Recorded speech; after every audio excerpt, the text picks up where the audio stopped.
सर्वमंगलमांगल्यं सर्वकल्याणकारकं प्रधानं सर्वधर्माणां जैनं जयतु शासनं जैनं जयतु शासनं जैनं जयतु शासनं पंच परमेशनं।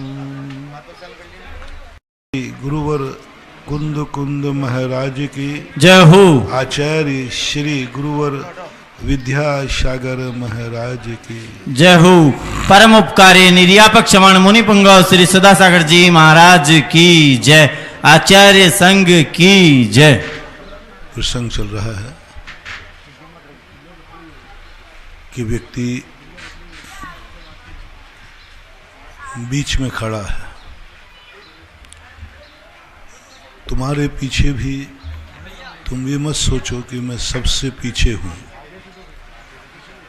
तुम्हारे पीछे भी अनंत जीव तुमसे पीछे हैं। जब भी तुम्हारे मन में हीन भावना आवे किसी भी क्षेत्र में, उस समय यह चिंतन करना चाहिए। आपको ज्ञान में आवे कि मैं बहुत मूर्ख हूं, अज्ञान परिचय के कारण से यदि तुम्हें संक्लेश होने लग जाए कि देखो मैं कितना बुद्धू हूं, कुछ भी मुझे ज्ञान नहीं है, कुछ भी मुझे याद नहीं रहता, तो हीन भावना मत करना। तुमसे भी गई भूते बुद्धिहीन तुम्हारे पीछे अनंत जीव हैं जो तुमसे भी गए बीते। तुम्हें अपने मन के ऊपर जैसे मन हो, मेरा मन ठीक नहीं है, ये मन हमारा साथ नहीं देता, तो तुम्हारे पीछे अनंत जीव हैं जिनके मन ही नहीं है। मन ही नहीं, वो जी रहे हैं, जिंदगी जी रहे हैं। अपने पास तो जैसा भी टूटा फूटा जो कुछ भी है, कम से कम मन है तो सही। कम से कम अपन इतना तो सोच पा रहे हैं कि मेरा मन चंचल है, मेरे मन बहुत बुरा है, इतना सोच तो पा रहे हैं। ऐसे लोग जीव हैं जो ये भी नहीं सोचते कि मेरे जीवन में बुरा क्या है और अच्छा क्या है। जब तुम्हें अपनी आंखों के ऊपर विकल्प आवे तो ऐसे लोग हैं जिनके पास आंखें ही नहीं हैं। हम सोचें कि मेरे पास आंख बहुत कमजोर है, अरे उन जीवों को कहो जिनकी आंखें नहीं हैं, वे भी जी रहे हैं। हम तो आंखें पाकर के थोड़ी कमजोर हैं। कानों का ऐसा ही हाल जिनके पास कर्णेंद्री नहीं है, ये मच्छर मक्खी आदि सब कर्णेंद्री रहित है। अपने पास तो हाथ पैर हैं, कुछ जीव दुनिया में ऐसे हैं अनंत जिनके पास हाथ पैर नहीं है। तुम्हारे अंदर कोई गरीबी की बात आवे तो तुम्हारे पीछे इतने लोग हैं जो तुमसे भी गरीबी रेखा से बहुत नीचे हैं। तुम बहुत आगे हो, बहुत आगे। छोटा मत करो मन, दीन भाव मत लाओ, अपनी जिंदगी में जो मिला है उसको कोसो मत। इसलिए मैं कह रहा हूं क्योंकि मैंने कुछ ऐसी चीजें पढ़ ली हैं, वो पढ़ने के बाद हम आप लोगों को देखते हैं तो हमें आपका भविष्य अंधकारमय दिखने लग जाता है। और उस अंधकारमय भविष्य दिखता है तो फिर मैं बोल पड़ता हूं। पहले मैं ज्यादा जानता नहीं था तो ज्यादा बोलता भी नहीं था। क्या बोलना, अपन को पता ही नहीं है कि इसका क्या परिणाम है। लेकिन अब थोड़ा सा जानने लगा हूं तो बोलना पड़ता है। जब बोलना पड़ता है जब तुम्हारी जिंदगी को तुम कोसते हो। महाराज जी, मेरा कोई ये जिंदगी है क्या? ये कोई मकान है क्या? ये कोई पैर है क्या? ये कोई आंखें हैं क्या? ये कोई बेटा है क्या? हर चीज को, ये कोई भोजन है क्या? जब भी व्यक्ति को जो कुछ मिलता है कोसने लग जाता है। तो मैं बार बार इस बात को दुनिया से कहता हूं, ये गलती मत करो। बहुत बड़ी गलती करते हैं। जो कुछ भी तुम्हारे पास है, जो कुछ भी जिस हालत में है, उसके मन में यदि तुम्हारे पास से आ गया, इससे क्या है? ये कोई चीज है क्या? बंधुओं, बहुत बड़ा डाउनफॉल का संकेत मिल गया। सारे दुनिया के ज्योतिष एक तरफ रख लेना, सारे दुनिया का वास्तु एक तरफ रख लेना, सारे साधुओं के आशीर्वाद एक तरफ रख लेना, सारी पूजाएं और भक्तांबर अभिषेक शांति धारा को एक तरफ रख लेना,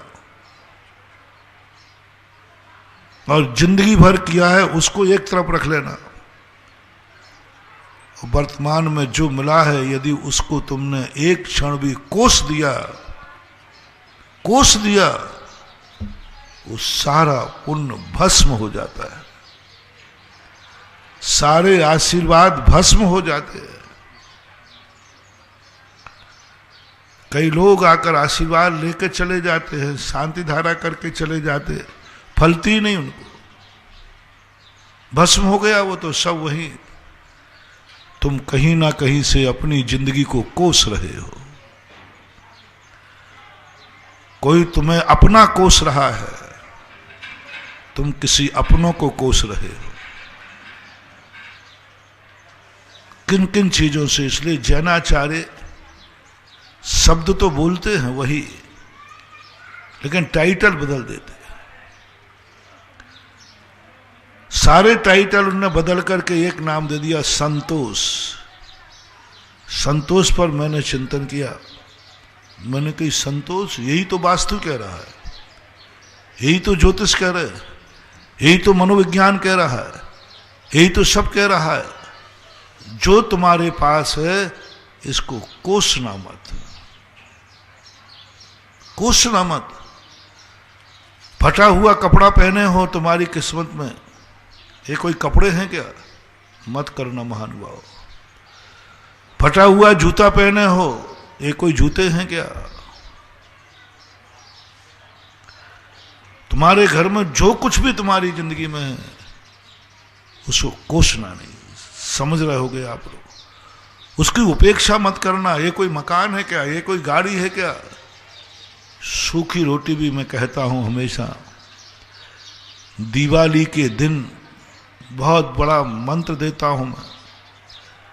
ये मंत्र इसलिए देता हूं कि मेरा नमोकार मंत्र फैल हो रहा है, मेरी शांति धाराएं फैल हो रही है, मेरा आशीर्वाद फैल हो रहा है। भक्तांबर तुम पढ़ते हो, सफल नहीं हो रहे हो और तुम बदनाम करते हो। मैंने पढ़ फेर तो ली 1 करोड़ मालाएं। महाराज कह रहे थे नमोकार मंत्र में बहुत अतिशय है, 1 करोड़ मालाएं फेरनी कच्छू नहीं भव। शांति धारा में अतिशय। मैं 2 बार 3 बार शांति धारा कराया, कच्छू नहीं हुआ। आशीर्वाद ले आया, इनके गुरुजी तक का भी आशीर्वाद ले लिया, कुछ नहीं हुआ। ये महाराज के कहवे की बातें हैं, कहने की बातें, इनमें कोई सार नहीं है। कई लोग हमें ऐसा कहते हुए पाए जाते हैं। कोई यदि तुमसे कहे कि धर्म की याद तो उसने सब छोड़ दिया, ऐसे दुनिया में लोग हैं जो धर्म से ऊब चुके हैं, जो मंदिर से ऊब गए। धर्म की हर क्रिया से उग गया, बल्कि जो नाम ले वे चिड़चिड़ापन आ जाता है। मुझे मत सिखाओ, मैंने 10 साल पूजा करके देख ली, खूब सब करके देख लिया, अब मुझे इन सब चीजें मत छुड़ाओ। देखो मैं फिर बहुत बुरा आदमी हूं।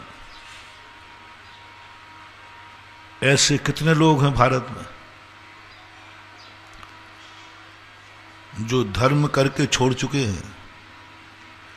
धर्म के नाम को उनको घी आवे, घृणा होने लगी। परम मुनि भक्तों को कह रहा हूं मैं, परम मुनि भक्तों को।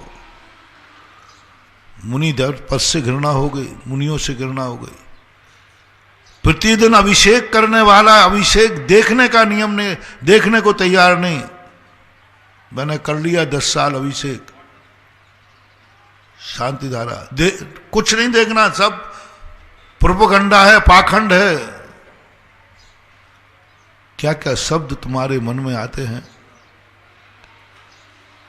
मैं सुन के घबरा जाता हूं कि हे भगवान, जितना इसने 10 साल में धर्म नहीं किया उससे ज्यादा तो पाप कमा लिया। मैंने सब करके देख लिया,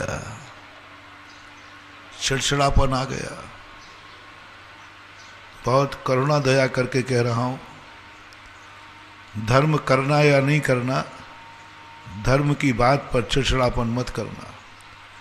धर्म करना या नहीं करना, कभी ये नहीं कहना मैंने बहुत धर्म करके देख लिया, कभी मत बोलना। करना नहीं करना, हमेशा यही बोलना, हाँ करना तो यही चाहिए, लेकिन नहीं होता। इसलिए लोग धर्म को कहते हैं कि धर्म करते समय हमें उपलब्धि नहीं हुई तो मैं धर्म छोड़ दूंगा। इसलिए मैं तो कभी नहीं बोलता हूं, मैं तो उल्टा बोलता हूं, इसलिए मेरे चेले पक्के होते। मैं कभी नहीं बोलता हूं कि धर्म करने से तुम्हारे अच्छे दिन आ जाएंगे। मैंने आज तक किसी को शांति धारा की नहीं कही। मैं तो कहता हूं जितने जितने धर्मात्मा बनोगे उतने उतने संकट आएंगे। धर्मात्मा बनो और संकट को निमंत्रण दो। संकट झेलने की औकात हो तो धर्मात्मा बनना, नहीं तो मत बनना। फॉर एग्जाम्पल रामचंद्र जी, रामचंद्र जी यदि धर्मात्मा नहीं होते, धर्म का पक्ष नहीं लेते, तो क्या कोई उन्हें वनवास भेज पाता? कौन भेज सकता? मां धर्म के कारण से, धर्मात्मा होने के कारण से, पितृभक्त होने के कारण, मातृभक्ति होने के कारण से, माता पिता की भक्ति के लिए, सत्यवादी धर्म के कारण से धर्मात्मा को दुनिया दुख देता है। ये कर्म भी धर्मात्मा ही को दुख देते हैं, दुनिया भी धर्मात्माओं को ही दुख देती है, दुनिया सज्जनों को ही परेशान करती है। कान खोल के सुनो, तुम जैसे ही धर्मात्मा बनोगे अड़ोसी पड़ोसी सब परेशान करेंगे। एक सांप था, बहुत बहुत बड़ा सांप था, उसके नाम से लोग कांपते थे, कोई उसके पास नहीं जाता था। एक दिन महाराज मिले तो महाराज ने उसको संबोधन दिया, देख तू सांप पर्याय में है, सबको डराता है, काट लेता है, मर जाते, उनके परिवार उजड़ जाते। महाराज के संबोधन से प्रभावित हुआ। उसने कहा ठीक महाराज जी, आज से मैं किसी को नहीं काटूंगा। सब में हल्ला हो गया कि उस सांप ने काटना छोड़ दिया, नियम ले लिया, अब जो देखो वो उसको पत्थर मार रहा है। बच्चे बच्चे उसको उठा के यूं फेंक देते, क्योंकि अब ये काटेगा तो नहीं। वो सारे शरीर में उसको पत्थर मारे, लोगों ने खूब सब कुछ किया। बाबा जी के पास पहुंचा, बाबा जी जब तक मैं अधर्मी था कोई मुझे छू नहीं सकता था, और जब से मैं धर्मात्मा हुआ हूं तो देखो मेरी हालत क्या हो गई। महानुभाव आप लोग भी ये मानस बना लो कि धर्मात्मा बनने के बाद संकट ज़्यादा आएंगे, दुश्मन ज़्यादा होंगे, परेशानियां बढ़ेंगी। यहां तक परेशानी बढ़ेगी धर्मात्मा बनने पर कि तुम्हारे पास एक कौड़ी भी नहीं बचेगी, एक जोड़ी पहनने के कपड़े बच जाए ये भी समझना, नहीं तो अंडरवियर बनियान बचेगा। और ज्यादा धर्मात्मा बने तो वो भी चला जाएगा। देख रहे हो, मैं पूरा धर्मात्मा बना, हम लोग देखो सब गया। इतने बनने की औकात हो तो धर्म करना। प्रकृति भी परेशान करेगी, सर्दी गर्मी बरसात, धर्मात्मा बने नहीं खाने की मुश्किल पड़ जाएगी। 32 गिलास खाना है, 32 संतराए। धर्मात्मा बनने से भोजन भी नसीब हो जाए ये कोई नियम नहीं है, कोई नियम नहीं है। तुम्हारा भोजन तो फिक्स है, बन के रखा गया है, चिंता नहीं बन के तुम्हारी अटैची में पड़ा होगा था। धर्मात्मा बनने का यहाँ कोई भोजन का नियम नहीं है। महाराज आपका भी चौका बन चुका है, बना रहे, तुम्हारे बनाने के बाद मैं खा लूंगा ऐसा कोई नियम नहीं है। देने वाला दे रहा है, खान सब कुछ है, लेकिन धर्मात्मा हो इसलिए। अधर्मी को कोई नहीं रोक सकता, अधर्मी को कोई भी नहीं रोक सकता। अच्छा ये बताओ आप लोग, आपकी जिंदगी में आपके भोजन में कितने बार बाल चंद आया?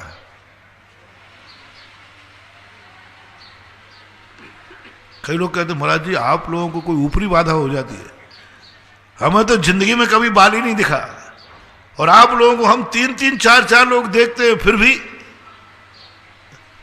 लोग कहते महाराज कोई ऊपरी बाधा लग जाती है महाराजों को। अरे तुम देखते हो तब कम होगा बाल, तुम तो टीवी पे देख रहे हो और इधर वो बाल भी कह रहा है काल का महाकाल। चींटी कीड़े मकूड़े तो तुम्हारे कभी आते ही नहीं है, क्योंकि तुम अधर्मी हो। धर्मी को नहीं खाने देगा ये कर्म। तुम्हारे मुनिराज सबसे ज्यादा धर्मात्मा है,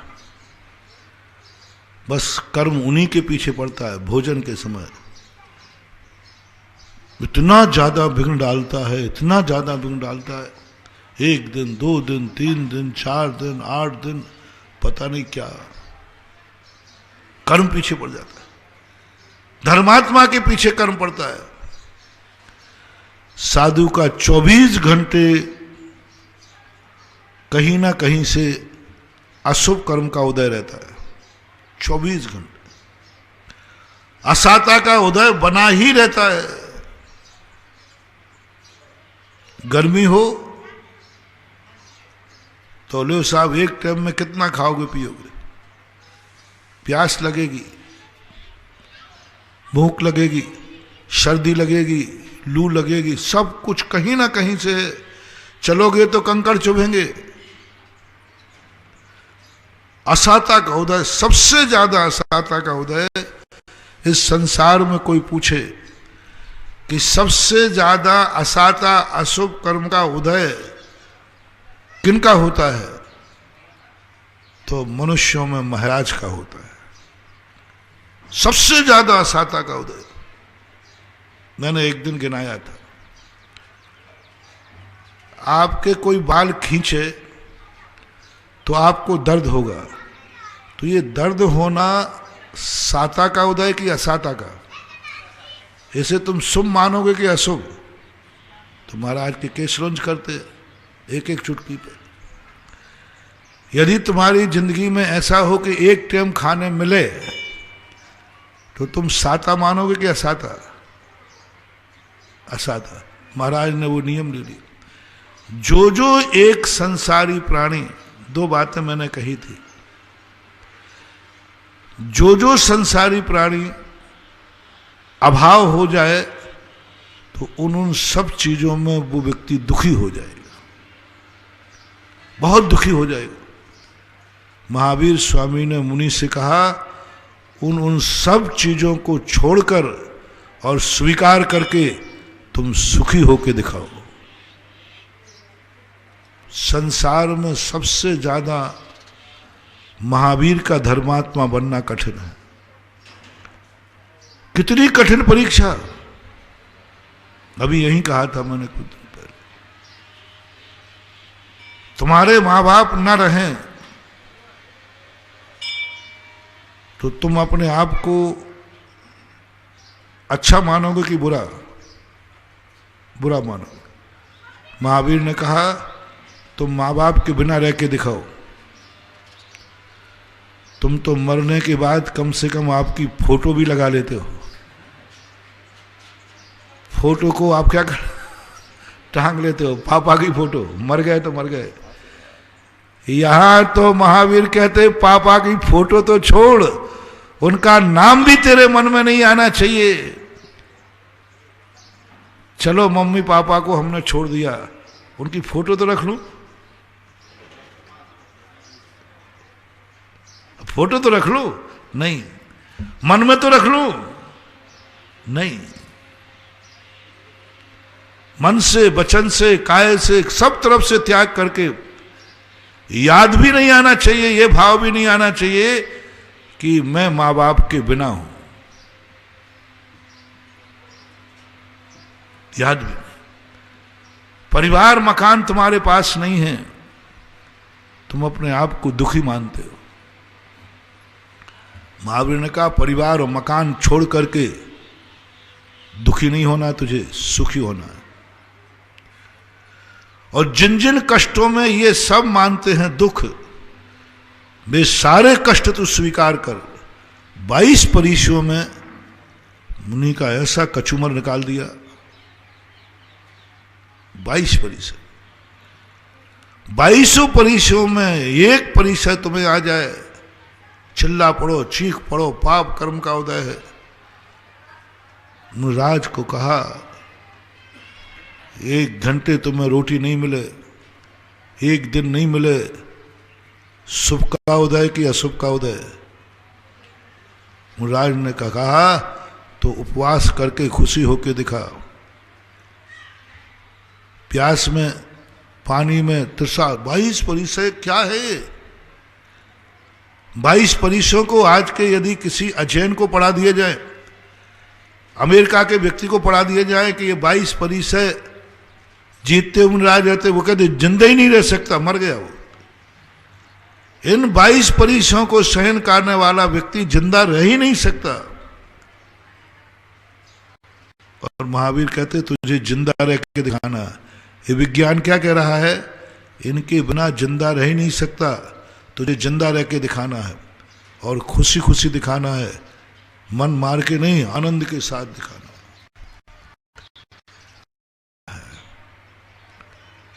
महावीर कहते धर्मात्मा वह है जो चारों तरफ से सब प्रकार के संकट झेलता है।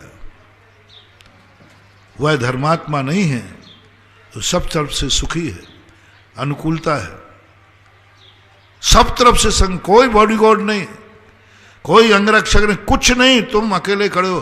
कभी भी कोई पीटना चाहे तो पीटने को तैयार रहो। बद परिचय में तो ऐसी हालत कही, कोई तुम्हें मारना चाहे तो मरने को तैयार रहो, मरने को तैयार रहे। दुनिया मरने के नाम से रोती है और तू मरते समय हंसते हंसते मरेगा, हंसते हंसते मरेगा, अवभाग्य मान के मरेगा। अब बताओ दुनिया में ऐसा कौन व्यक्ति है जो मरने की खुशी मनावे, मौत का आनंद मनावे? मौत का मातम तो दुनिया मनाते हैं, लेकिन मौत का महोत्सव महावीर का धर्मात्मा मनाता। महोत्सव मना, मौत सामने खड़ी है, रोना मत, महोत्सव के रूप स्वीकार कर। बद परिचय दे दिया, सहन करो। दुनिया रोती है मरने पर, तुम हंसोगे।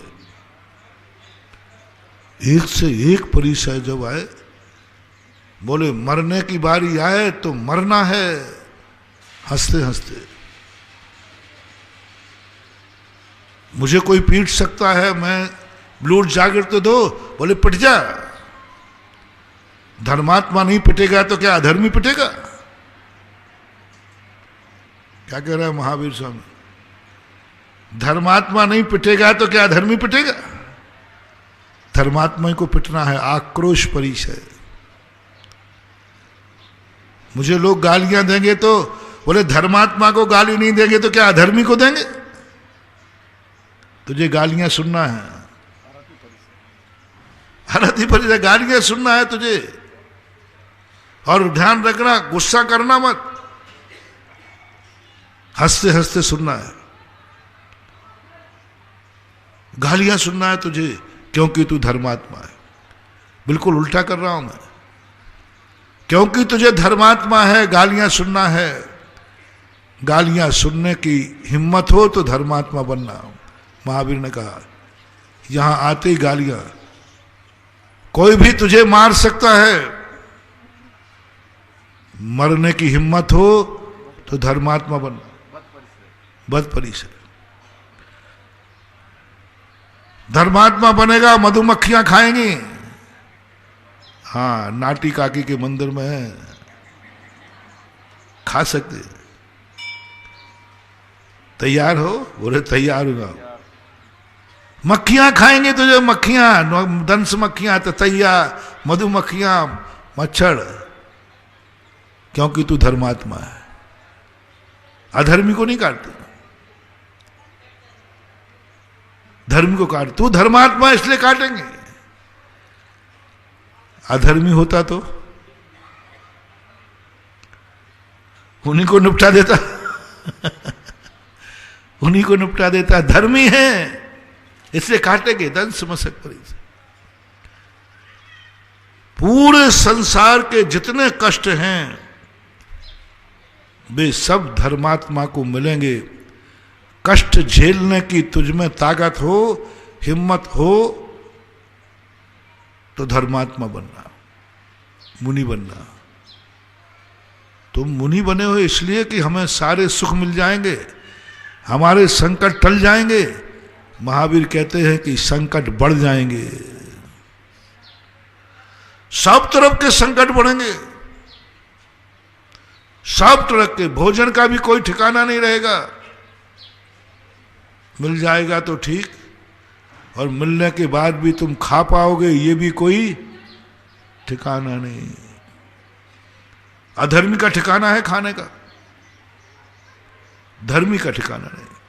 जितना बड़ा बड़ा धर्मात्मा होता जाएगा, महावीर कहते हैं खाने का भी कोई ठिकाना नहीं रहेगा। भूख लगी है, प्यास लगी है, पानी सामने है, पी पाएगा ये कोई नियम नहीं है, क्योंकि तू धर्मात्मा है। सामने पानी है, देने वाला ले रहा है, लेने की इच्छा है, नहीं खाओगे, नहीं खाने दिया, क्योंकि तुम धर्मात्मा हो। क्या समझते हो? लोगों ने धर्म को गलत समझ रखा है। धर्म का अर्थ है संकटों को बढ़ाना। जितने जितने तुम धर्मात्मा बनोगे, आपके जीवन में संकट बढ़ेंगे। खुल्लम खुल्ला कह रहा हूं। बाद में तुम्हें अभी ऊंचे ऊंचे लोभ दे करके सोने के मॉडल का लोभ दूं और बाद में तुम्हें लोहे का तसला मिले, तो बाद में कोसने की अपेक्षा अभी निपटा दो। हाँ, दो कम आएंगे लेकिन चोखे आएंगे। कम से कम बाद में कोसेंगे तो नहीं, बाद में बददुआ तो नहीं देंगे, बाद में तुम धर्म से घृणा तो नहीं करोगे, बाद में तो नहीं कहोगे मैंने गलत नंबर डायल कर लिया, क्योंकि मैं खुल्लम खुल्ला कह रहा हूं। अब संकट आएगा भी तो तुम क्या कहोगे? महाराज ने तो पहले ही कह दिया था। बहुत बड़े पाप से बचा रहा हूं महानुभाव तुम्हें। तुम कम से कम धर्म को कोसोगे नहीं, महावीर को कोसोगे नहीं। मैंने गलत नंबर डायल कर लिया धर्म करके, ये नहीं कहोगे। तुम यही कहोगे, हाँ मुझे तो पहले ही महाराज ने कह दिया था ये संकट आएंगे, एक पाप से बच गए। धर्म नहीं करना उतना बुरा नहीं है, लेकिन धर्म से घृणा करना, धर्म की उपेक्षा करना, धर्म से ऊब जाना, ये महानुभाव बहुत पाप है, बहुत पाप है। इसलिए मैं कह रहा हूं, धर्म करते समय एक मन में बना लेना, मैं धर्मात्मा बन रहा हूं, कोई भी संकट आ सकता है। गृहस्थी में देख लीजिए, जो मैं रामचंद्र जी का उदाहरण दे रहा हूं। संसार में सबसे बड़े धर्मात्मा कौन थे? रामचंद्र। हर दर्शनकार ने रामचंद्र जी को स्वीकार किया। एक महापुरुष ऐसे हुए, जितने भी संप्रदाय हैं सब में उनका नाम मिलता है, सब में मिलता है। ब्रह्मा विष्णु महेश का हर संप्रदाय में नाम मिले, नियम नहीं। महावीर स्वामी ऋषभदेव आदि 24 तीर्थंकरों का सभी संप्रदाय वाले मानते हुए ऐसा कोई नियम नहीं। लेकिन रामचंद्र जी एक ऐसी महाशक्ति हैं जिसमें हर संप्रदाय में उनका नाम उच्चासन पर है। 36 प्रकार की रामायण आज तक कोई नहीं लिख पाया। सब मानते, जैन मानते, वैष्णव मानते, बौद्ध मानते, सब मानते, क्योंकि वो सबसे बड़े धर्मात्मा थे, आपके आदर्श थे। लेकिन संसार में सबसे ज्यादा संकट में कौन था? सबसे बड़े धर्मात्मा कौन थे? बोलो, सब लोग बोलो। सब लोग आज दुनिया में सबसे ज्यादा नाम किनका लेते लोग? हर राम राम राम भैया, राम राम, सब राम नाम उसी का लेते। जय श्री राम, सब राम के हनुमान, सब राम। और हनुमान जैसे भक्त भी राम के हुए, और किसी के भक्तों की प्रसिद्धि नहीं है। ये तो हुआ एक पक्ष धर्मात्मा का। अब जो तुम कहते हो कि धर्म करने से संकट दूर हो जाएगा, तो मैं कहता हूं, संसार में सबसे ज्यादा संकट किसने झेले? उससे बड़ा कोई दुखी बताओ जिसकी कल राजगद्दी ना हो और शाम को घर से निकाल दिया जाए, वो भी कैसा? देश का राजा, गद्दी पर बैठने का अधिकारी, अयोध्या की एक एक कण जिसकी हुकूमत चलेगी। एक 5-6 घंटों में ये क्या हो गया? ऐसा पाप कर्म का उदय, ऐसा अशुभ कर्म का उदय कि एक तन पे कपड़ा था। शाम को बॉडीगार्ड चल रहे थे, छत्ता चल रहा था, वैभव चल रहा था, जहां जाओ वहां सुरक्षा कवच चल रहा था। 6 घंटे के अंदर कोई बॉडीगार्ड नहीं, एक कपड़ा था तन पे, दूसरा भी नहीं। जनक जैसी राजा की पुत्री जो नाजों में पली, धर्मात्मा की संगति की, धर्मात्मा जीवन में आ गया, धर्मात्मा पति बन गया। हालत देखो, जन्म से राजकुमारी नाजों से पली, और जब निकाली गई तो एक साड़ी पर। ओ माताओं, अपनी किस्मत को कोसने वाले, बार बार मरने की धमकी देने वालियों, बार बार ये कोसने वाले, जब भी झगड़ा होता है बीवी कहती कौन सा सुख दे दिया। तुम लोग मुस्कुरा रहे हो यार, मैं सही बोल रहा हूं। ये टहने तुम लोग सुनते हो, यानी मियाँ बीवी में झगड़ा होता है तो पहला शब्द कौन सा सुख दे दिया। अब तुम कहना कौन सा दुख दे दिया, ये तो बताओ। क्या तुम्हारे जीवन में ऐसा दुख है कि तुम्हारे लिए पहनने के लिए मात्र एक साड़ी है बस, और कल भोजन के लिए कुछ भी नहीं है, रहने को मकान नहीं है, खाने का दाना नहीं है, बदलने को कपड़े नहीं है, और बीच जंगल में हो, इससे दुखी नारी बताओ कोई, आपको मिली हो तो बताना भैया।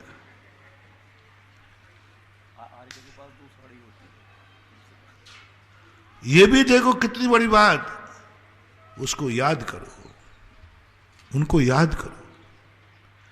कल मैंने कहा था ना, ये वर्तमान युग क्यों रचा गया, क्यों रचा गया ये वर्तमान युग, क्या लेना देना है। पापियों की कथाएं पढ़ो, पुण्य आत्माओं की कथा पढ़ो, उनका क्या कथा पढ़ना, उनकी क्या जय बोलना, उनको क्या देना, उनकी क्यों पूजा करना। ये कल का प्रसंग था। और मैंने एक एक चीज कहा था, सारी दुनिया उन्हीं के लिए पढ़ रही है, कर रही है सब कुछ, और उनकी कथाओं को पढ़ रही है, उनको दान देने के लिए। मैंने कहा ना, गरीब की झोपड़ी नहीं बनाएगा, मंदिर बनाएगा। क्यों? और अक्सर कर देखना, वर्तमान युग में भी पापियों को खूब फलता फूलता दिखाया है, और धर्मात्माओं को हमेशा संकट में दिखाया है। हमेशा देखना, पिक्चरें तो आप लोग देखते ही हो, पूरी पिक्चर में फलता फूलता खलनायक रहता है कि हीरो रहता है?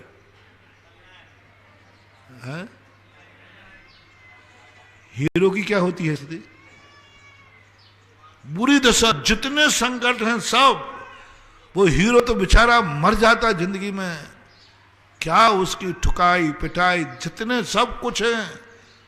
और जो खलनायक होता है उसके ऐस होते हैं, ओ क्या खलनायक का ठाठ बाट, खलनायक की हुकूमत, खलनायक, उसके सब कुछ होते हैं। ज्यादा पिक्चरें वही हिट होती हैं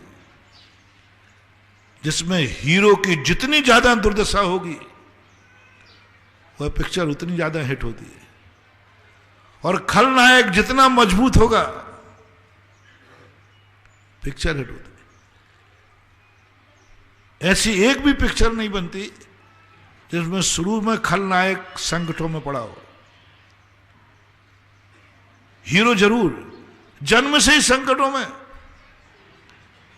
उसका जन्म ही ऐसे स्थान पे दिखाएंगे, किसी भिखारी के यहां जहां खाने को भी नहीं है। हीरो का जन्म ऐसा दिखाएंगे जहां वो कुत्ते की रोटी छीन के खा रहा होगा। सब जगह देखो हीरो का ऐसा गंदी बस्ती में, पाप के द्वारा, पापियों के यहां, विभिचारियों के यहां नाजायज संतान के रूप में दिखाते हैं। पिक्चरों में आप देखना, हीरो को सबसे ज्यादा नाजायज संतान के रूप में दिखाते हैं। और नाजायज संतान में कौन? जिसका बाप पता नहीं, मां पता नहीं, दूसरों के टुकड़ों पर पलता है, गंदगी में पलता है, दुनिया उसे गंदी नाली का कीड़ा कहते हैं। वो पिक्चर का कौन होता है? हीरो। और जो खलनायक होता है उसका जन्म कैसा दिखाते? ठाट बाट से, राजमहल में, सब में बढ़िया दिखाते हैं। अब मैं आपसे पूछना चाहता हूं, ये यहां हो रही है। रामचंद्र जी ये धर्मात्मा जी वे हीरो हैं रामायण के। क्या दुर्दशा पर दुर्दशा, संकट पर संकट। और रामायण का खलनायक कौन है? रावण। क्या ठाठ है रावण के, सोने की लंका, क्या ठाठ है, सब ठाठ देखो रावण के। अब मैं आपसे पूछना चाहता हूं, खुल्लम खुल्ला है भाई, बाद में कोई गड़बड़ नहीं करना है। मैं उदाहरण भी देता हूं, पिक्चर का दिया, ओके? आपका समर्थन है? पिक्चर ऐसी होती है कि नहीं? ऐसे रामायण का समझ दे दिया, राम और रामचंद्र जी का दे दिया। धर्मात्मा की ऐसी दशा, ऐसी दशा, ऐसा संकट कि रामचंद्र जी ने संकटों से थक करके एक बार मरने का भाव कर लिया। रावण ने कभी मरने का भाव नहीं किया। रावण ने कभी मरने का भाव नहीं किया, उसकी नौबत ही नहीं आई, उसके जीवन में संकट ही नहीं आया। मरने का भाव क्या करेगा वो? वो तो भोगने का भाव करता है। उसके बाद तो वैभव इतना था कि वो तो और जिंदा रहना चाहता था,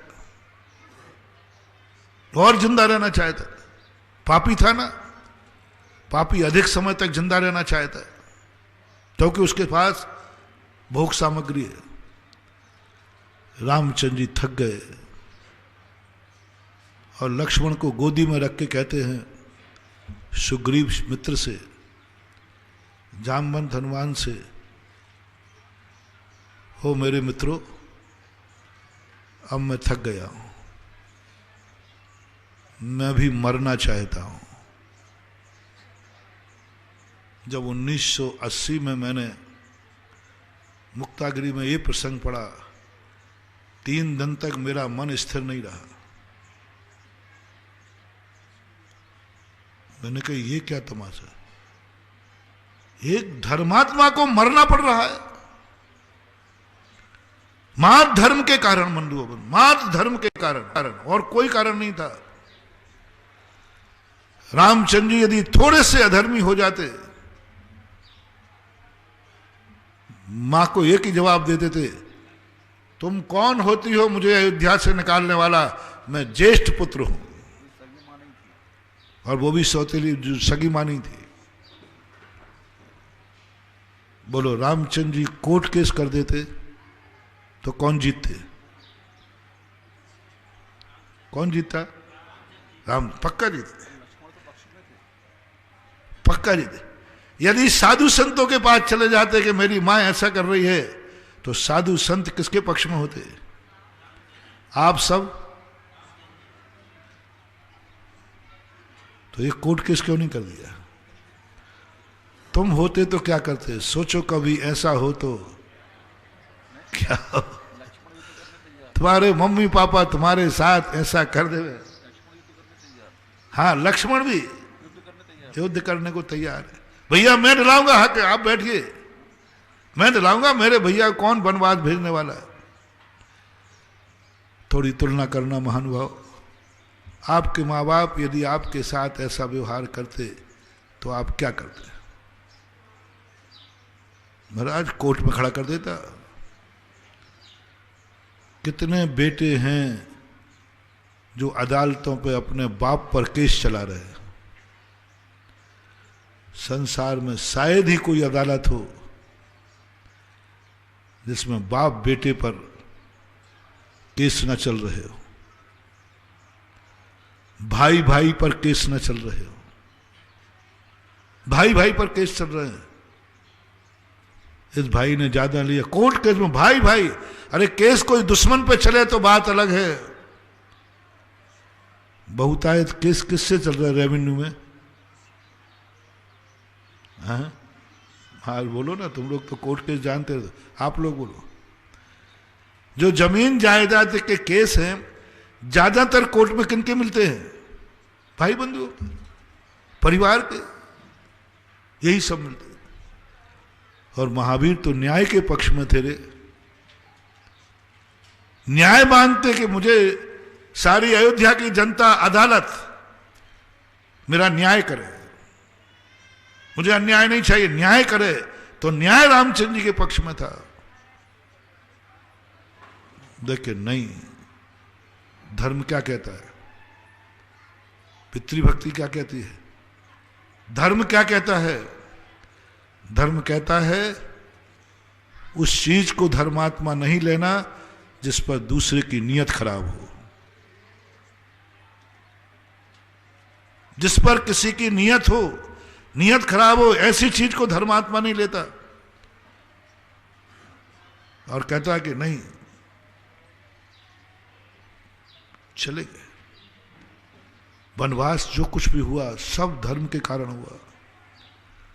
मैं हिल गया, 2-3 दिन तक मेरा मन स्थिर रहा। मैंने कि भगवान महावीर स्वामी, आज पता चला कि तुम्हारे धर्म के अनुयायी कम क्यों हो रहे हैं। आज पता चला कि रामचंद्र जी कम क्यों हो रहे हैं, रावण बढ़ रहे हैं। बोलो, रामचंद्र जी की संख्या बढ़ रही कि रावणों की? रामचंद्र जी के जीवन शैली के जीने वाले लोग बढ़ रहे कि रावण की शैली के? रावण की। एक मुहावरा बन गया, घर घर लंका घर घर रावण, इतने राम कहाँ से लाऊं, घर घर कंसा घर घर मथुरा, इतने श्याम कहाँ से लाऊं। कलयुग में बढ़ रहा, पापाचार बढ़ रहा, पापियों की संख्या बढ़ रही है। तो मैंने तो सन 1980 में महावीर से कहा, मैंने कि भगवान घटेगी घटेगी, कोई नहीं मिलने वाला। एक दिन भगवान महावीर स्वामी, इस धर्म का नाम लेने वाला नहीं बचेगा कोई। एक कोई धर्म का नाम लेने वाला नहीं बचेगा। ऐसा दिन आएगा। धर्मात्मा की ये दशा, एक धर्मात्मा को मरने का भाव करना पड़ रहा है, और वो भी धर्म के कारण। धर्म क्या कर रहा है? धर्म का परिणाम वो होना चाहिए था, कैकई जब मुंह से निकाल रही थी कि राम को बरदास हो, धर्म को, उसकी जिह्वा को लकवा लग जाना चाहिए था। ये धर्म का चमत्कार होना चाहिए था। अपन सबकी राय क्या है? मेरी तो राय यही है। अब नहीं, उस समय 80 में, उसके पहले जब मैं तुम्हारे अनुसार बुद्धिहीन था, बोलो पक्ष कि जब कैकेयी के मन में भाव आया रामचंद्र जी को वनवास दिया जाए, मंत्रा ने कहा, किसी ने, धर्म का चमत्कार क्या होना चाहिए कि कैकेयी की जिह्वा में लकवा लग जाता, बोल ही नहीं पाती। ये ठीक है कि वो स्वस्थ रहे, सो ठीक है। अपन यही मानेंगे लकवा लग जाता, बोल नहीं पाता। धर्मात्मा पर कोई उंगली उठाए, आंख उठाए, उसकी आंख फूट जाए, समर्थन दो। धर्मात्मा पर कोई बुरी आंख उठाए, उसकी आंख फूट जाए, समर्थन दीजिए। आपका पक्ष क्या है? मैं ठीक बोल रहा हूं कि गलत बोल रहा हूं? धर्मात्मा, पापी पे नहीं कह रहा हूं।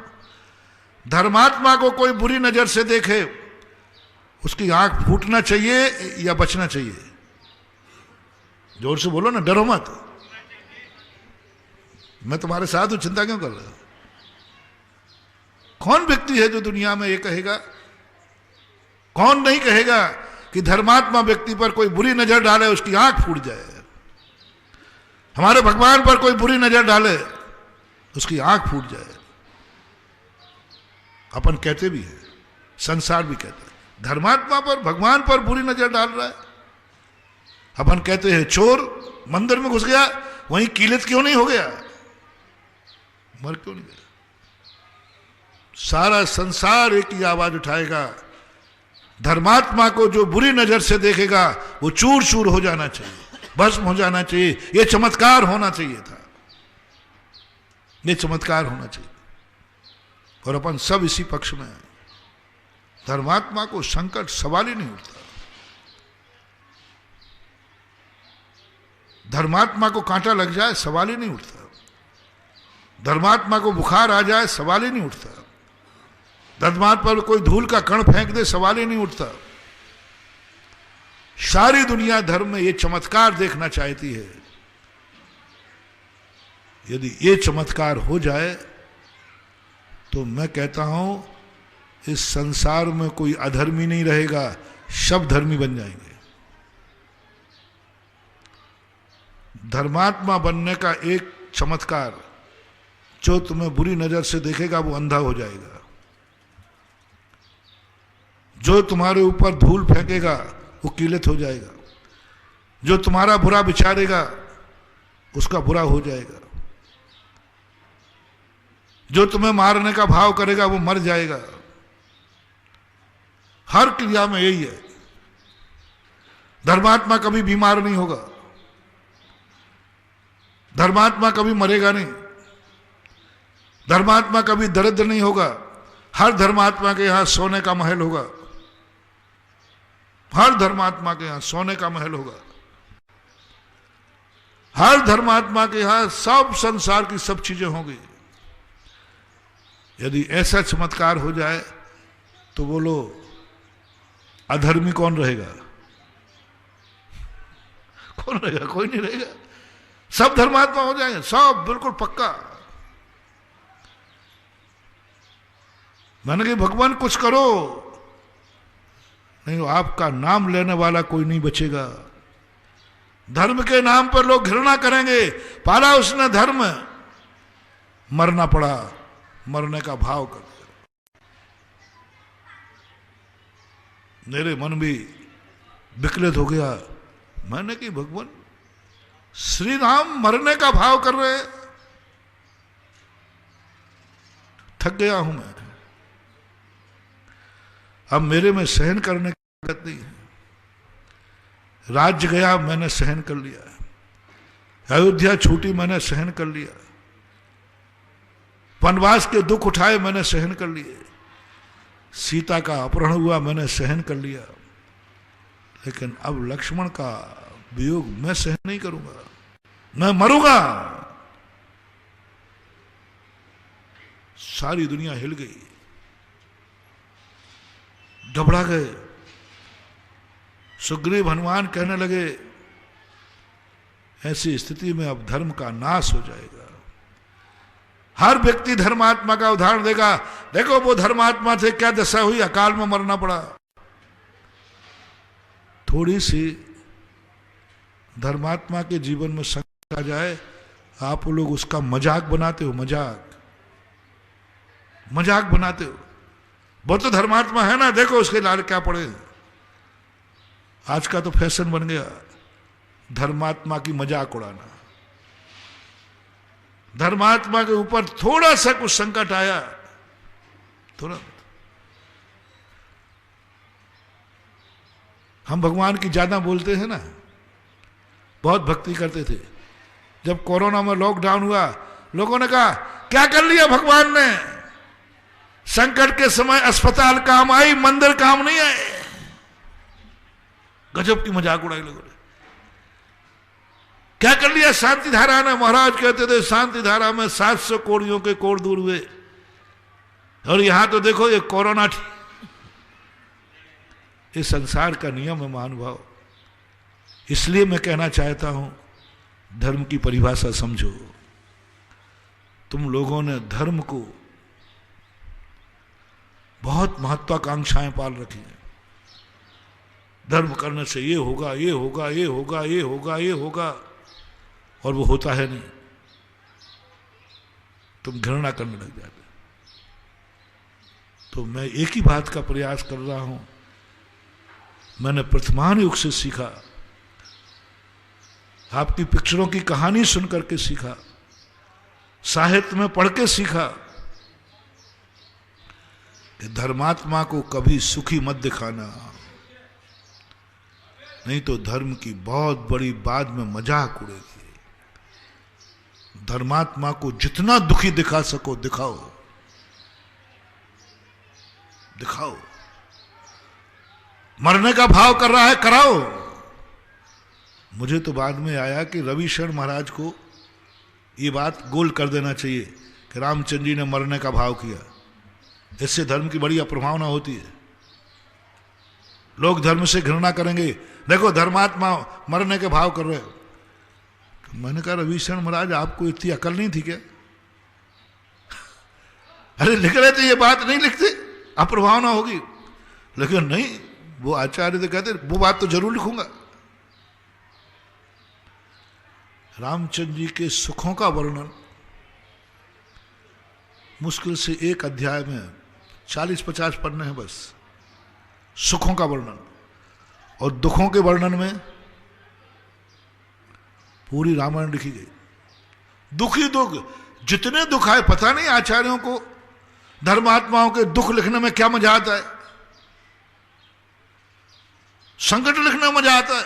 सभी जितने भी लेखक हुए, चाहे जैन दर्शन के हो चाहे वैष्णव दर्शन के,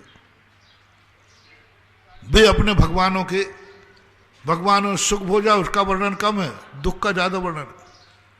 पारसनाथ ने 10 भवों में सुख भी भोगे हैं उनका वर्णन ज्यादा है कि उनके दुख का वर्णन ज्यादा है? दुख का, कमर ने खाया, कमर ने शेर बन गया। अरे मैंने कहा उसने कुछ अच्छे भी तो किए हैं, वो तो बताओ। बोले वो तो ठीक है, चलता है।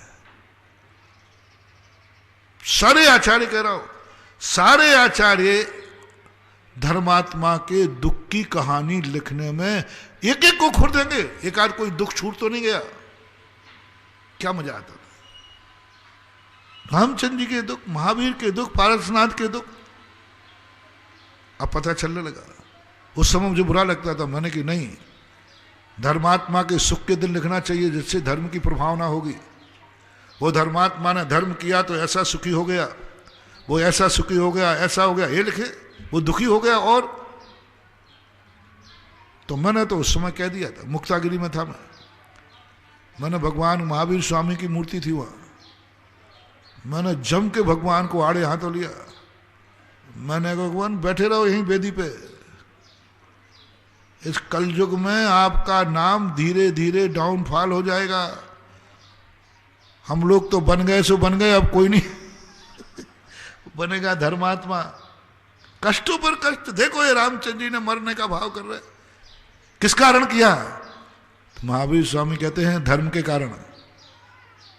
आपको मालूम है? बोले मालूम है।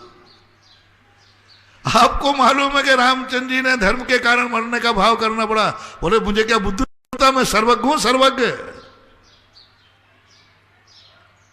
तो भी मैं चाहता हूं, गजब महानुभाव, सावधान, चेत जाओ। सुख मिले तो तुम किसी चीज को चले पाने चल पड़ो, वो तो व्यापार है। कितना भी दुख आ जाए मैं उसे पाके रहूंगा, ये समर्पण है, श्रद्धा है, भक्ति है। सुख के लिए तो दुनिया कर लेता है, सुख मिलेगा इसलिए हम चल रहे। नहीं, तुम तो करो कितना भी दुख हो जाए। महावीर ने ये 22 परिचय बता करके, बोलो किस लिए मुनि बन रहे हो? मूड मुड़ाए 3 गुण सिर की मिट गई खाज, खाने को लड्डू मिले और लोग कहें महाराज। 22 परिचय लिस्ट देख लो। ये 22 संकट आएंगे तुम्हारे ऊपर, खा भी नहीं पाओगे। 22 संतराय, खाना भी नसीब नहीं होगा। गर्मी हो चाहे सर्दी हो, बुखार हो चाहे कुछ भी हो, खाना भी नसीब नहीं है तुम्हारे लिए। साधु का आहार कराना कितना कठिन है महानुभाव। लोग कांप जाते हैं, बोले महाराज 1000 लोगों को भोजन कराने में कोई दिक्कत नहीं है, एक दिगंबर साधु को कांपते हो आप लोग, कांपते हो, आत्मा कांपती है। हे भगवान कब कट जाए। साधु को बैठने में कितनी देर लगती है, मनाने का भी मौका नहीं है। साधु ने देखा नहीं, ये सारी चीजें सोच लो, विचार कर लो। मुनि बनने के पहले तुम धर्मात्मा हो, सारे संकट तुम्हारे ऊपर आएंगे।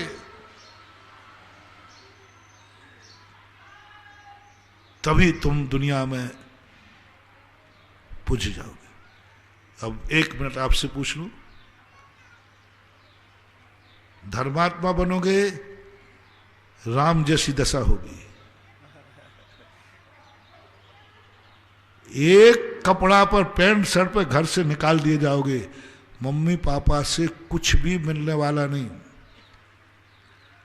कुछ भी मिलने वाला नहीं। तेरे बाप तेरे नाम से 1 कौड़ी नहीं देगा, तेरी मां कुछ नहीं देगी। एक कपड़े पर घर से निकलना है, कल का नाश्ता नहीं, कुछ नहीं तुम्हारे पास, और तुम्हारी पत्नी भी साथ है। महिलाओं सुनो कान खोल करके, एक साड़ी मिलेगी, कल बदलोगे क्या? क्या है? क्या कहीं ने इतना भी नहीं सोचा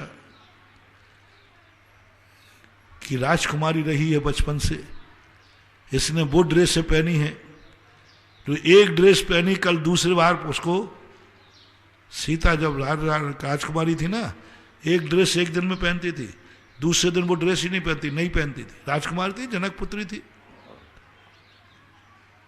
और यहां राजकुमार अयोध्या नरेश की बधू बन के आई है, रघुवंश की। एक साड़ी तो साथ में रख देती है, कल क्या बदलेगी, कल क्या बदलेगी, ये नारी जाती है। आज रामचंद्र जी की रक्षा के लिए सेना लगी है, अरे 2 बॉडीगार्ड तो भेज देती कि भाई कल के दिन रामचंद्र की कौन रक्षा करेगा।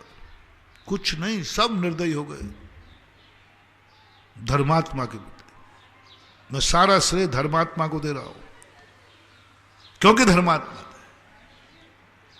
और अधर्म का सहारा ले लेते। रावण ने अधर्म का सहारा लिया, सुखी रहा, कभी जिंदगी में नहीं आया। पिक्चर का मैंने उदाहरण दिया। अब जो पिक्चर देखो मेरी दृष्टि से देखना, मेरी दृष्टि से देखना, हीरो को देखना और खलनायक को देखना, दोनों में से तुम्हारी पूरी जिंदगी ठाठ किसके रहते हैं। अब मैं पूछता हूं तुम्हें, धर्मात्मा बनना है या अधर्मी बनना है? अधर्मी तो तुम हो ही।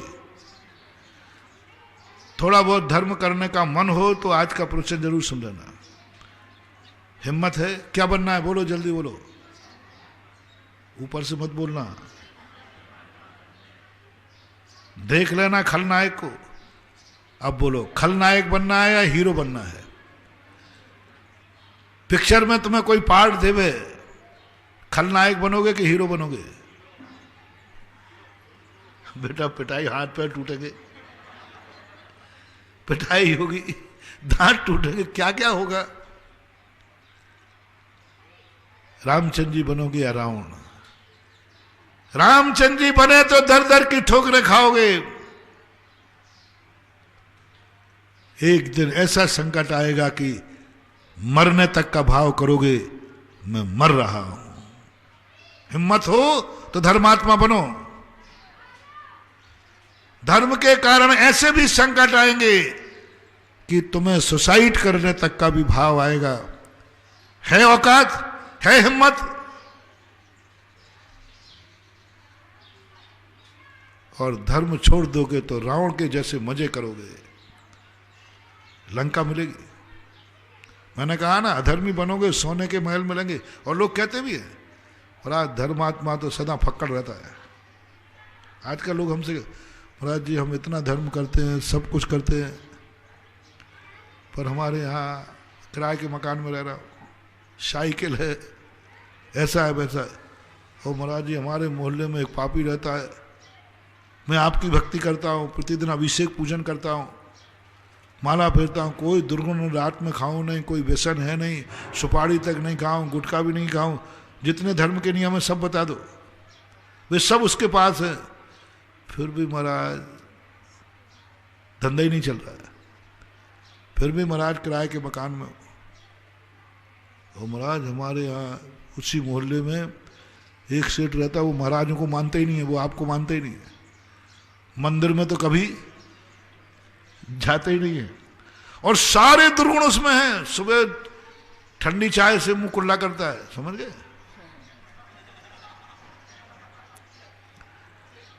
सुबह से उठ करके वो सारे जितने व्यसन है महाराज उसमें हैं। लेकिन क्या ठाठ है महाराज, बंगला है, गाड़ी है, ये है, सब है। मैं मुस्कुरा जाता हूं। मैंने कहा ओहो, आज भी धर्म जीवित है, आज भी धर्म जीवित है, क्योंकि धर्मात्मा संकट में है। जब जब धर्मात्मा संकट में रहेगा समझ लेना धर्म जीवित है, और अधर्मी जितना सुखी रहेगा समझ लेना धर्म का चमत्कार चल रहा है। अधर्मी जितना, पापी जितना वैभव संपन्न रहे समझ लेना ये धर्म का चमत्कार है, धर्म का चमत्कार। ये धर्म कर रहा है, अधर्मी को भरो, सोने की लंका बना दो, इसे खजाने भर दो, चारों तरफ से पवारा कर दो पापी का, अधर्मी का। और धर्मात्मा को जितने संकट देना है दे डालो। जब जब महानुभाव तुम्हारे मन में ये भाव आए कि मैं जितना धर्मात्मा हो रहा हूं उतना ही संकट आ रहे हो, महानुभाव समझ लेना धर्म आपको सिद्ध हो गया, धर्म आपको सिद्ध हो गया, क्योंकि धर्म का काम है अपने फॉलोवर को अधिक से अधिक कष्टोमय जीवन व्यतीत कराना। महावीर हमें सिद्ध हो गए क्योंकि उन्होंने एक एक चीज, जितने सुख के साधन थे सब अलग करवा दिए। खाने में भी वो नहीं खाने दे रहे। मैं समझ लेता हूं कि महावीर मेरे पे खुश है, महावीर मेरे से खुश है, महावीर ने मुझे स्वीकार कर लिया, क्योंकि वो मुझे दुखी, संकट देने में कमी नहीं कर रहे। महावीर की मुनिचर्या से मैं प्रतिदिन बहुत कष्ट उठा रहा हूं, इतने कष्ट उठा रहा हूं, इतने कष्ट उठा रहा हूं कि श्यालनी भी खा रही है तो भी मैं रो नहीं सकता, और महावीर बचा नहीं सकते। श्यालनी खा रहे लौच लौच करके, महावीर बचा नहीं रहे। ओहो धन्य भाग, महावीर बचाने आ जाए तो मैं समझ लूंगा ये धर्म खोटा है। भगवान बचाने आ जाए तो समझ लेना ये धर्म खोटा है। और भगवान अपने भक्त को श्यालनी से खाते देख रहे हैं, फिर भी बचाने नहीं आ रहे हैं, समझ लेना धर्म चोखा है। आज रविवार को क्या होगा, पूरा उल्टा प्रवचन हो रहा है। तुम्हारे लिए धर्म पर संकट आ जाए और धर्म पर कोई बचाने वाला नहीं आए तो समझ लेना चाहिए तुम्हारा धर्म चोखा है, और बचाने कोई आ जाए तो समझ लेना तुम्हारा धर्म खोटा है। सुकौशल महाराज कहते, सुकमाल महाराज कहते, नहीं श्यालनी खा रही, प्रभु तुम बचाने मत आना, नहीं तो मैं तुम्हें भगवान मानना छोड़ दूंगा। मैंने एक बहुत पहले कविता लिखी थी, एक बार सुनाई थी। हे भगवान तुम मेरे जीवन के संकट दूर मत कर देना, अन्यथा मैं नाराज हो जाऊंगा, मैं नाराज हो जाऊंगा। देखना मैं कैसा हूं। दुनिया तो डरती है कि भगवान नाराज नहीं हो जाए, और मैं क्या दादागिरी दिखा रहा हूं भगवान से कि भगवान ध्यान रखना मैं नाराज नहीं हो जाऊंगा, मैं नाराज हो जाऊंगा तुमसे, बोलूंगा भी नहीं, नमोस्तु भी नहीं करूंगा, आऊंगा नहीं तेरे दरवाजे, क्योंकि तूने मेरा संकट दूर क्यों किया। मेरा संकट दूर मत कर देना, अन्यथा मैं नाराज हो जाऊंगा। बहुत बड़ी बात ये सीखी मैंने सुकौशल चरित्र से, ये सीखी मैंने सुदर्शन चरित्र से, ये सीखा मैंने सती सीता के संकट से, ये सीखा मैंने श्री राम के संकट से। ये सारे प्रथमानु के ग्रंथ पढ़ के सीखा नहीं, भगवान मेरे संकट दूर नहीं करेंगे। ये सीखा मैंने हनुमान चरित्र से। हनुमान कहते हैं प्रभु मैं सदा तेरे संकट दूर करूंगा, तू मेरे नहीं, तू मेरे काम नहीं आएगा, मैं तेरे काम करूंगा। तू मेरे काम नहीं आएगा, मैं तेरे काम करूंगा। तू मेरे काम नहीं करेगा, तू भगवान है, मेरे काम करेगा। मालिक सेवक का काम करता है कि सेवक मालिक का काम करता है? जल्दी बोलो, तुम कौन हो और भगवान कौन है? जल्दी बोल दो। भगवान सेवक है, तुम मालिक हो, तो भगवान तुम्हारा काम करे। अरे मूर्खानंदो, यदि तुमने भगवान माना है तो कहो भगवान तू मेरा मालिक है, मैं तेरा सेवक हूं, और सेवक का काम है तेरे सब काम करना मेरा है। तेरी पूजा मैं करूंगा, तू मेरा भोजन की व्यवस्था नहीं करेगा, मैं तेरे पूजा की व्यवस्था करूंगा। मैं सेवक हूं, मैं तेरी सेवा करूंगा प्रभु। बॉडी गॉड राष्ट्रपति को बचाता है कि राष्ट्रपति बॉडी गॉड को बचाता है? निर्णय करो। बड़ा कौन है पहले बता दो, छोटा कौन है? कौन किसको बचाता है? सामने से संकट आया तो बॉडी गार्ड पीछे सुखता हुआ, सरकार बचाओ। जेल में जाएगा, फिर वो सड़ेगा। यदि राष्ट्रपति पर संकट आ जाए और बॉडीगार्ड राष्ट्रपति के पीछे छुप जाए तो बोलो उस पर कौन सी धारा लगेगी? सीधा जेल जाएगा। कौन आगे आता है? एक बॉडीगार्ड राष्ट्रपति को बचाता है और उनको बचाने में कई बार मर जाता है। कौन मरता है? अब आप बता दो, आपका भगवान बड़ा है कि तुम बड़े हो? बॉडीगार्ड कौन है तुम्हारा? भगवान। तू बचा भगवान, भगवान बचा। तू भगवान है ना, बचा। तुम राष्ट्रपति के पीछे छुप रहे हो। तुम कहते हो भगवान बचाओ। नहीं महानुभाव, एक नियम करो, भगवान मेरा बॉडीगार्ड नहीं होगा, मैं भगवान का बॉडीगार्ड हूंगा। मैं भगवान मेरे लिए नहीं बचाएगा, मैं भगवान को बचाऊंगा और उसको बचाने के लिए मुझे मरना पड़े तो मैं मरने को तैयार हूं, क्योंकि मैं भगवान का बॉडीगार्ड हूं। कौन है तुम्हारे अंग रक्षक? हम। भगवान मेरा रक्षक नहीं है, मैं भगवान का रक्षक हूं। भगवान मेरा बॉडीगार्ड नहीं है, मैं भगवान का बॉडीगार्ड हूं।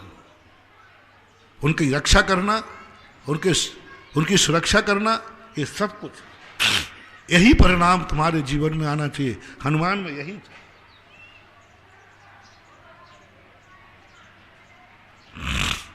हनुमान में यही शक्ति थी। आप लोग सब उल्टा कर रहे हो। तुम्हारा मकान कौन बनाएगा? बाबा जी आप। भगवान जी मकान नहीं बनवाना, फुटपाथ पर रह जाना, लेकिन कभी ये नहीं कहना भगवान मेरा मकान बनवा दे। सदा ये कहना भगवान तेरा मंदिर मैं बनाऊंगा। तू मेरा मकान, जैसे मैंने कहा ना, तू मेरी सेवा नहीं करेगा क्योंकि तू भगवान है, मैं सेवा को मैं करूंगा। इसी प्रकार तू मेरा मकान नहीं बनाएगा, मैं तेरा मंदिर बनाऊंगा। तू मेरे भोजन की व्यवस्था नहीं करेगा, मैं तेरे पूजन की व्यवस्था करूंगा। कैसी उल्टी पाया, देख लो। कायदा से भगवान को अपना खुद का मंदिर खुद बनाना चाहिए। आप ग्रस्त होकर के अपना खुद का मकान बनाओ और भगवान का मंदिर और बनाओ और गुरु की संसारा और बनाओ। ये दो आफत और हैं। कायदा से भगवान को अपना मंदिर बनाना चाहिए और अपने भक्तों के मकान बनाने चाहिए। आपका सपोर्ट क्या है? दो में से हम एक चिट्ठी लिख रहे हैं पारसनाथ को। 5 मिनट मांगे, 2 चिट्ठी लिखता हूं, सबके हस्ताक्षर कराता हूं कि भगवान आपको कायदा से, आपको खुद अपना 44 तीर्थ क्षेत्र स्वयं बनाना चाहिए। अपने रहने का मंदिर स्वयं बनाना चाहिए, क्योंकि आप त्रिलोकीनाथ हैं, आप नाथों के नाथ हैं।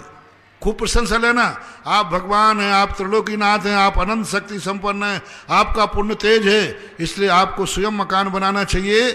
और जितने आपके भक्त हैं उन सबके मकान भी आपको ही बनाना चाहिए। ये चिट्ठी अपन पारसनाथ को ले रहे हैं। फिर से सुन लिया ना? आपको अपना मंदिर बनाना है और भक्तों का भी मकान बनाना है। आपको अपना रथ बनाना है और सब भक्तों के घर में एक एक मर्सिडीज गाड़ी देना है। आपको अपना रथ भी बनाना है। आपको अपनी पूजन की थाली तैयार करना है और सब भक्तों को भोजन का भंडारा करना है, क्योंकि आप भगवान, आप पुण्यशाली हैं। खूब प्रशंसा करो, जितना मक्खन लगा सको उतनी चमचीगिरी करो। ये एप्लीकेशन पर आपको दस्तखत करना है। भगवान अपना मंदिर बनाएगा और भक्तों का भी मकान बनाएगा और मेरे द्वारा एप्लीकेशन जाएगी। और तुम्हें मालूम है कि मेरे द्वारा एप्लीकेशन जाएगी तो मंजूर होगी होगी, फॉरवर्ड मैं कराऊंगा। और दूसरी चिट्ठी लिखूंगा ये कि भगवान, हो आत्मा उछल रही है, आत्मा रोमांचित हो रही है, आत्मा गदगद हो रही है कि भगवान तू मेरा मकान नहीं बनाएगा, वो मेरी किस्मत में होगा तो मैं बना लूंगा, लेकिन मैं तेरा मंदिर जरूर बनाऊंगा। मैं तेरा मंदिर जरूर बनाऊंगा। मेरे जीवन के संकट दूर होवे या नहीं होवे, लेकिन तुझे संकट नहीं आने दूंगा।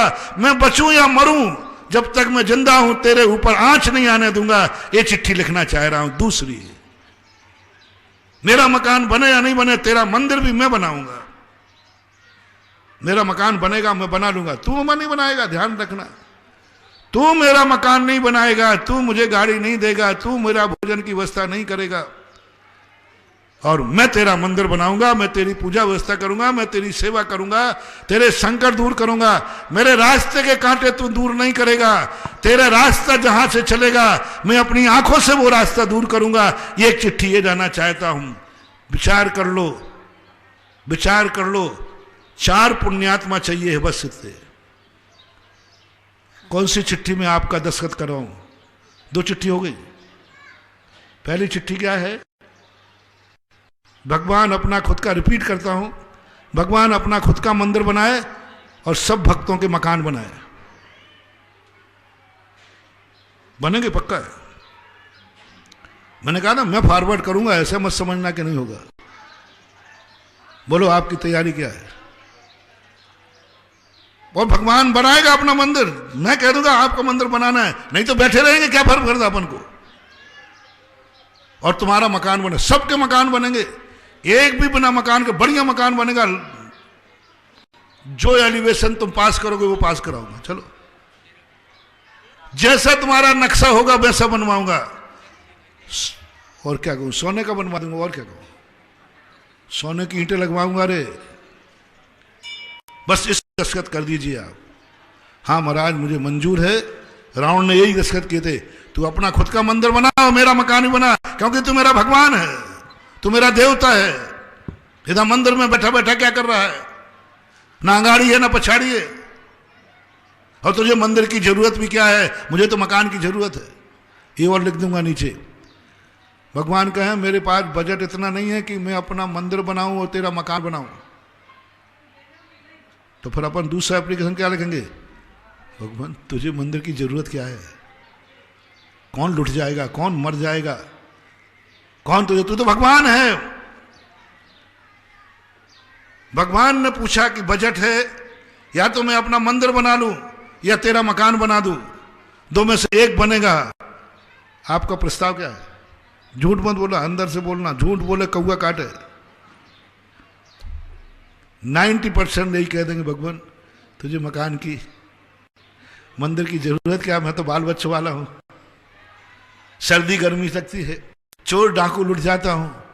90% अंदर से ये भाव करेंगे, भगवान तुझे मंदिर की क्या जरूरत, मेरा मकान बना दे। 10% लोग अभी कलयुग जवानी पर नहीं है। मेरी विचारधारा के लोग कुछ बहुत कम मिलेंगे मेरे भक्तों में। भगवान मेरा उस पर गुरुदेव, मेरे हस्ताक्षर उसमें होंगे कि मेरी झोपड़ी बने या नहीं बने, मैं भगवान का मंदिर बनाऊंगा। मेरे संकट दूर हो या नहीं हो, भगवान पर संकट नहीं आने दूंगा, आंच नहीं आने दूंगा। ये मेरे पर दस्तखत कीजिए। भगवान से, भगवान खुद अपना मंदिर नहीं बनाएगा, मैं भगवान का मंदिर बनाऊंगा। और मेरा मकान तो भगवान बनाएगा ही नहीं, कौड़ी भी नहीं लगाएगा, कौड़ी भी नहीं मांगूंगा भगवान से। नहीं बनेगा तो फुटपाथ पर जिंदगी गुजार दूंगा, लेकिन भगवान तेरा मंदिर मैं बनाऊंगा। ऐसा किस व्यक्ति का संकल्प है? भारत के सारे भक्तों से मैं कहना चाहता हूं, उस एप्लीकेशन पर दस्तखत करो कि मैं सारी जिंदगी फुटपाथ पर व्यतीत कर दूंगा, लेकिन जिनेंद्र भगवान तेरा मंदिर मैं बनाऊंगा। और तुम्हारे पास एक बजट है, या तो मकान बना लो या मंदिर बना लो। बताओ भैया, झूठ मत बोलना। पारसनाथ की भूमि पर बैठे हो, कितने % लोगों का विचार? एक बजट है तुम्हारे पास, एक बजट है। मंदिर बना लो या मकान बना लो। परिवार की मीटिंग करो, फैसला किस पे जाएगा? बोल दो, डरो मत। कितने % मान लो? बोलो भाई, तुम दोनों सलाह करके बोल दो, आगे बैठो। 90 का 95% ही जाएगा। भगवान का मंदिर तो महाराज बन जाएगा, और नहीं बनेगा तो क्या बिगड़ता है भगवान? उनके ऊपर थोड़ी सलमान खान की गाड़ी चढ़ेगी। हम यदि फुटपाथ पर रह गए तो कोई सलमान खान की गाड़ी कुचल देगी। सबका मन जाएगा, सबका मन जाएगा, मकान पहले बनाऊंगा। नहीं, हैं दो चार सम्यक दृष्टि अभी जो ये कहेंगे कोई फर्क नहीं पड़ता भगवान। जिंदगी में बड़ी बड़ी हवेलियां वाले कर्म की मार पर रोड पे आ गए, ये बजट एक है मेरे पास, पहले प्रभु तेरा मंदिर बनेगा, तेरे मंदिर का बनकर के नागल होगा, पंच कल्याणक होगा। ऐसे लोग हैं जो पहले कहते थे नगर में मंदिर नहीं है तो वहां मकान नहीं बन सकता। जब तक मंदिर का पंचकर्णक नहीं, मकान का नागल नहीं, मैं मकान में प्रवेश नहीं करूंगा। ऐसी माताएं हैं, ऐसी स्त्रियां हैं जो पति कहते मंदिर में प्रवेश होगा पहले, बाद में मकान में प्रवेश होगा, पहले भगवान का मंदिर बनेगा। इस विचारधारा वाले कितने लोग होंगे, ये सोचने की बात है, समर्पण करना है। 20 लोग अभी तक ऐसे आ चुके हैं जिन्होंने ऐसे लोग भी दिए हैं जिन्होंने मकान और मंदिर में से दो में से एक चुनना पड़ा है, मंदिर चुना है। हम हर चूल्हे की रोटी खा के आते हैं। ऐसे लोगों ने मंदिर बोले हैं जिन्होंने मकान और मंदिर में से एक चुनना पड़ा, मंदिर चुना, मकान नहीं चुना। 4 और रह गए, बस 4 और जीव मिलना है। ऐसे 20 हो गए, 4 रह गए, 4 ठोल रह गए। मात्र कितने रह गए जो निर्णय करेंगे। अभी तो मैं उन्हीं की कह रहा हूं, मकान में और मंदिर में दो में से एक चुनना है। सबकी राय क्या है? विज्ञानवादी, सुधारवादी, आधुनिक लोग का पक्ष किस पे जाएगा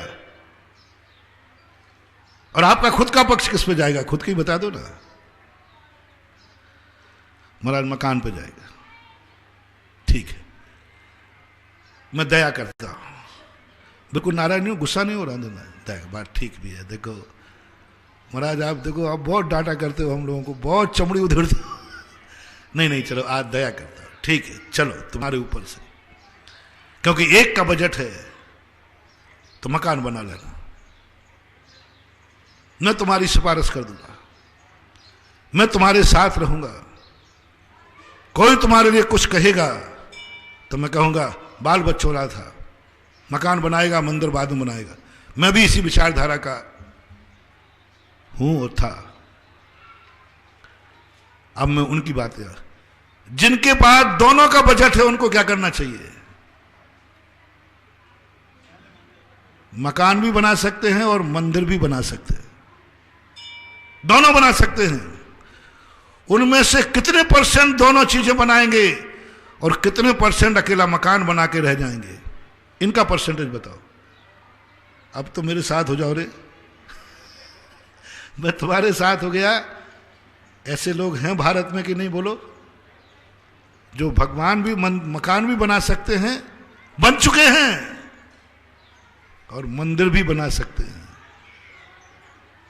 और कहें भगवान दोनों बनेंगे। मकान बना लिया है तो मंदिर भी बनेगा, और मंदिर बनाया है तो मकान भी बनेगा। ये बीच की कड़ी, मानव की कड़ी, दानव मानव दोनों बीच की कड़ी। भगवान मकान भी बनेगा, मंदिर भी बनेगा।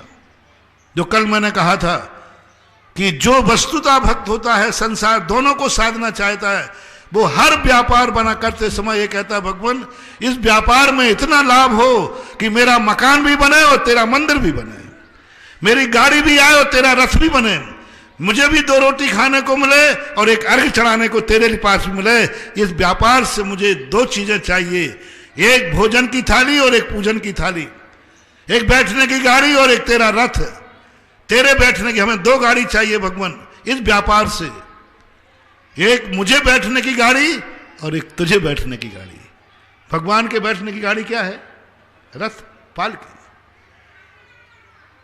पालकी, ये 2 चीजें। और तेरा मकान और मेरा मंदिर, तू जिसमें रहेगा वो भी मैं बनाऊंगा और मैं जिसमें रहूंगा वो भी मैं बनाऊंगा। ऐसी ताकत वाले कितने लोग भारत में हैं? जैनियों में 25% जो दोनों कर सकते, लेकिन कितने 75% तो ठीक है, वो अपना मकान बना सकते हैं, मंदिर बनाने की औकात नहीं रखते। लेकिन 25% दोनों बना सकते हैं जिनकी औकात है। लेकिन कितने बनाएंगे ये बता दो मुझे, जल्दी बोल दो, समय हो रहा नहीं तो वो अभियान कह देगा महाराज हो गया तुम्हें। 1%, 2%, 5%, 10%, 5% लोग कह पाएंगे दोनों को बनाएंगे। बाकी मकान बना लेंगे, मंदिर नहीं बनाएंगे। गाड़ी ला लेंगे, पालकी भेंट नहीं करेंगे।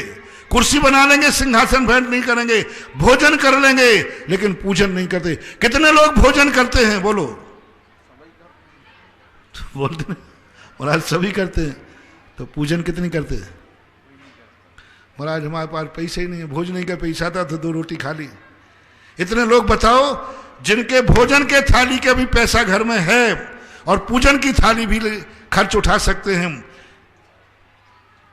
कितने मानू जैनियों में से 100% भोजन का खर्च और पूजन का खर्च दोनों उठाने की औकात किसमें है? 100%। जैनियों को तो मैं शायद मानता हूं 99% तो मान लो, महाराज जी कह रहे 100%। लेकिन भोजन की थाली का खर्च सभी उठा रहे हैं, पूजन की थाली का कौन उठा रहा है? कितने %? जिनकी औकात दोनों थाली की है वे तो कहे प्रभु भोजन की थाली का खर्च भी मैं उठाऊंगा और प्रतिदिन पूजन की थाली का भी खर्च उठाऊंगा। और धंधा करते समय वो संकल्प करेंगे 2 थाली का खर्च मुझे इस दुकान से चाहिए। नागल के दिन करेंगे मुझे 2 खर्च चाहिए, पूजन और भोजन। ऐसे ही मकान, मुझे घर का मकान होना चाहिए, इस फैक्ट्री से, इस माइंस से, इस दुकानदारी से इतनी प्रॉफिट हो। पहले दिन करना है संकल्प पे। अभी ले नहीं रहा हूं, चिंता मत करना, अभी तो घोषणा करा रहा हूं, अभी घोषणा करा रहा हूं। जिस दिन तुम कोई व्यापार शुरू करो उस दिन कहना हे प्रभु 9 बार नमोकार मत करना, इस दुकान से, इस व्यापार से मुझे 2 चीजें चाहिए। इतनी इनकम हो जाए कि मैं अपना मकान बना लूं और प्रभु तेरा मंदिर बना के मरूं, बस इसलिए मैं ये पाप करने जा रहा हूं, ये आरंभ परिग्रह करने जा रहा हूं कि मैं अपनी जिंदगी में 2 कार्य करूंगा। कितने लोग मकान और व्यापार का नागल करके ये 2 संकल्प करेंगे और करते हैं। मकान का संकल्प तो सभी करते हैं, ये कितने लोग करते हैं भगवान मेरे बैठने की गाड़ी इस व्यापार में इतना आ जाए कि एक गाड़ी हो जाए, साइकिल पे चलता हूं, सब करते हैं। भगवान इस व्यापार से इतना बच जाए कि हमारे परिवार को बैठने की गाड़ी आए और एक दिन तेरे बैठने की गाड़ी भी मैं दूं और तू उस पर बैठ, तब मैं चाहता हूं। यानी मैं आपको पालकी भेंट करूं, रथ भेंट करूं और गाड़ी भी है। ये तो कम से कम होना ही चाहिए। बस सब लोग इसी पे बैठे हैं। भगवान भी अपना मंदिर बनाए और तुम्हारा बोल दो ना, हाँ ये निकृष्ट है। महानुभाव, बहुत करुणा दया करके कह रहा हूं, ये भाव कभी नहीं करना। भगवान से सेवा नहीं कराना, भगवान से मकान नहीं बनवाना, भगवान से गाड़ी नहीं आना, अपन को भगवान का मंदिर बनाना है। मैं अपने हर भक्त से कहना चाहता हूं, जो जो जहां बैठ के प्रवचन सुन रहा है, आज वो संकल्प करेगा कि मेरी जिंदगी में यदि तुम ये संकल्प कर सको, गुड बेटर बेस्ट, सबसे बेस्ट वो है कि भगवान मेरा मकान बने या नहीं बने, इस व्यापार में इतना प्रॉफिट हो कि मैं तेरा मंदिर बना सकूं। फर्स्ट, मेरी जिंदगी फुटपाथ पे गुजरे तो गुजरे, इसकी खबर मत करना तू, बस इतना समझ दे दे कि मैं मंदिर बना सकूं। मुझे भोजन मिले या ना मिले, इतना दे देना कि मैं प्रभु तेरे चरणों में अर्घ्य चढ़ा सकूं, अर्घ्य चढ़ा। मेरे पास गाड़ी हो या नहीं हो, इतना जरूर इस कंधे में ताकत दे देना कि मैं तेरे रथ का सारथी बन सकूं। ये फर्स्ट वाला, फर्स्ट एंड फर्स्ट।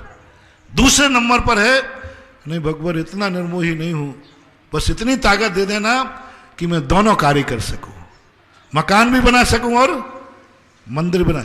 ये तीसरा, दूसरे नंबर का है। तीसरे नंबर का नंबर ही नहीं, हमारे यहां 2 ही नंबर होते हैं। तीसरे तो तीये की बैठक है, 2 ही नंबर ठीक है, मार्ग 2 ही है। 2 तुम्हारे लिए छोड़ दिया, फर्स्ट सेकंड थर्ड पे मत जाना कि नहीं भगवान तेरा मंदिर बने या नहीं बने, मेरा मकान जरूर तू बना देना। चलो कोई बात नहीं, सप्लीमेंट्री गुरु कृपांक के 10 नंबर देता हूं। इतना कर लेना कि भगवान मेरा मकान तो बनना ही चाहिए, चाहे तेरा मंदिर बने या न बने। तेरा मंदिर जिंदगी में बना पाऊं या ना पाऊं, लेकिन मेरा मकान बनना चाहिए। तेरे पूजन का अर्घ मेरे पास हो या नहीं हो, मुझे भोजन का होना चाहिए। तुझे बैठने को रथ हो या ना हो, लेकिन मेरे दरवाजे गाड़ी जरूर होना चाहिए। ऐसा निकृष्ट परिणाम कभी मत कर लेना, कभी मत सोचना। मैंने 2 मार्ग बताए हैं तुम्हें, इन दोनों पर विचार करना। और आज धर्म की परिभाषा मैंने तुम्हें जो बताई, हीरो की परिभाषा तुम्हें बताई। फैसला करना है, हीरो बनना है या खलनायक, राम बनना है या रावण। और मैंने रामचंद्र जी के दुख, फैसला करो आप। रामचंद्र जी बनोगे, दुख पर दुख आएंगे, सहन करने को तैयार हो। रावण बनोगे, सुखी सुख आएंगे। फैसला तुम्हारे हाथ में। एज यू लाइक, पसंद अपनी अपनी, ख्याल अपने अपने। महावीर भगवान की। परम उपकारी निर्यापक श्रवण मुनि पुंगव श्री सुधासागर जी महाराज की जय।